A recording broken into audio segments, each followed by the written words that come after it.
श्लोकी Gita Arjun watch निमितानि च पश्यामि विपरीतानि केशव न च श्रेयोनुपश्यामि हत्वा स्वजनमहावरे। श्री भगवान उवाच योगस्ता कुरु कर्माणि संगं त्यक्त्वा धनञ्जय सिद्धसिद्धो समो भूत्वा स्मत्वं योग उच्यते।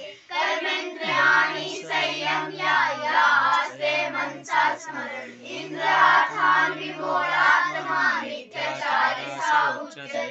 श्रद्धावा लभते ज्ञानं तत्परा सतेन्द्रिया ज्ञानं लब्ध्वा परं शान्तिः अचिरेणाधिगच्छति। यतेन्द्रियमनोर्बुद्धिः मुनिर्मोक्षपरायणः विगते चाल्लैको सदा मुक्त एव सः। युक्ताहारविहारस्य युक्तचेष्टस्य कर्मसु युक्तसंज्ञानिबोधस्य योगो भवति दुःखः। देवी हेषा गुणमयी मम माया दुरत्यया मामेवे प्रपद्यन्ते मायामेतां तरन्ति ते।